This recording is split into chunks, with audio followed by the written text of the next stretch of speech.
নমস্কার, আমি সুস্মিতা। আশা করি আমার দর্শক বন্ধুরা সবাই তোমরা খুব ভালো আছো। আমিও খুব ভালো আছি। আজকে আবারও একটা নতুন দুর্দান্ত পনির রেসিপি নিয়ে তোমাদের সামনে চলে এসেছি।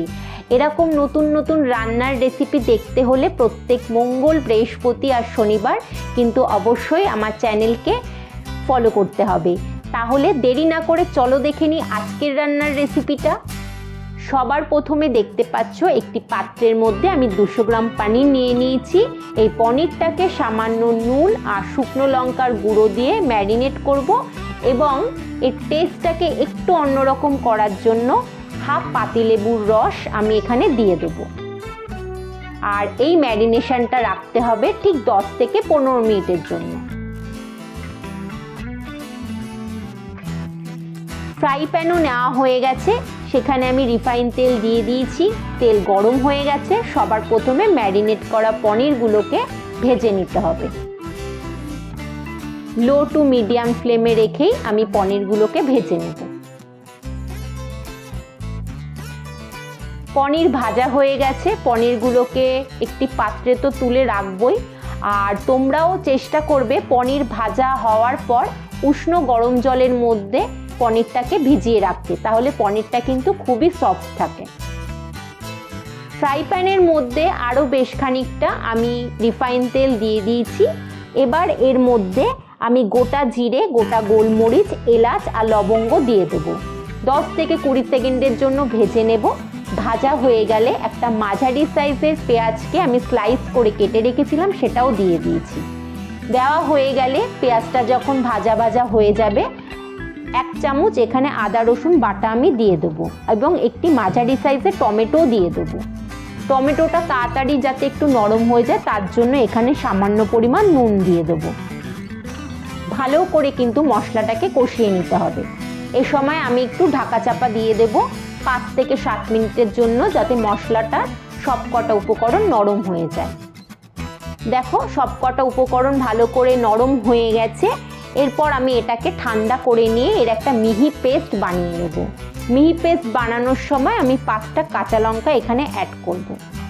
মশলা কিন্তু আমার রেডি, কিন্তু আমি একটু ছাঁকনির সাহায্যে ছেঁকে নিচ্ছি। এই জন্য এই রান্নাটাতে আমি মিহি মশলা যেহেতু বলেছি, কোনো রকম টমেটোর খোসা কিংবা কাঁচা লঙ্কার খোসা যাতে না পড়ে সেই জন্য আমি ছাঁকনির সাহায্যে ছেঁকে নিলাম।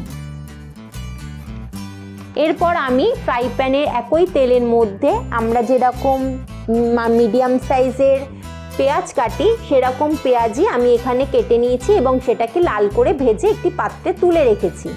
তারপর একটা মাঝারি সাইজের ক্যাপসিকাম কেটে রেখেছিলাম, যাতে এর কাঁচা গন্ধ না থাকে, সেটাকেও আমি ভেজে আরও একটি পাত্রে তুলে রাখলাম। এবার ফ্রাই প্যানে একই তেলের মধ্যে একটা তেজপাতা আর একটা দারচিনি দিয়ে দেব। আর মশলার যে পেস্টটা আমি রেডি করে রেখেছিলাম সেই পেস্টটাও আমি এই মুহূর্তে এখানে অ্যাড করব।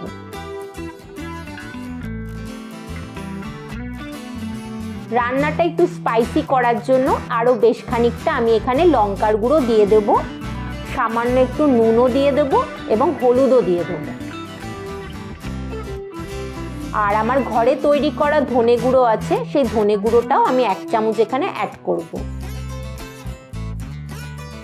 ভালো করে কিন্তু মশলাটাকে কষিয়ে নিতে হবে, যাতে মশলার কোনো রকম কাঁচা গন্ধ না থাকে। এরপর আমি এখানে রান্নার টেস্টটা বাড়ানোর জন্য একটু কাসুরি মেথি দিয়ে দেবো। মশলাটাকে খুব ভালো করে লো টু মিডিয়াম ফ্লেমে কষিয়ে নিতে হবে। এরপর আমি এর মধ্যে ভেজে রাখা যে পেঁয়াজ আর ক্যাপসিকামটা রেখেছিলাম সেটা দিয়ে দেবো। 5 থেকে 10 মিনিটের জন্যই রান্নাটাকে হতে দিতে হবে।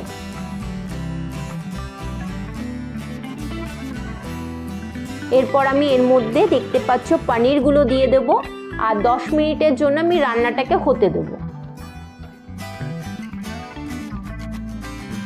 এবং তার মাঝখানে আমি এখানে ধনেপাতা কুচি দিয়ে দিয়েছি। ধনেপাতাটা তোমরা অপশনাল, দিতেও পারো নাও দিতে পারো।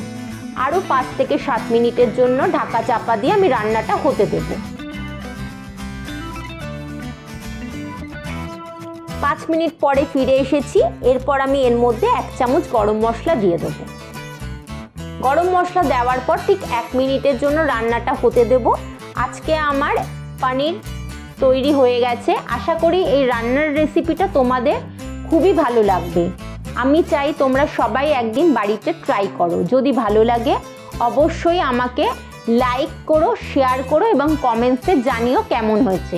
নতুন বন্ধুদের একান্ত অনুরোধ রইল আমার চ্যানেলটাকে সাবস্ক্রাইব করে আমার পাশে থাকার জন্য। সবাই ভালো থেকো, সাবধানে থেকো। ধন্যবাদ।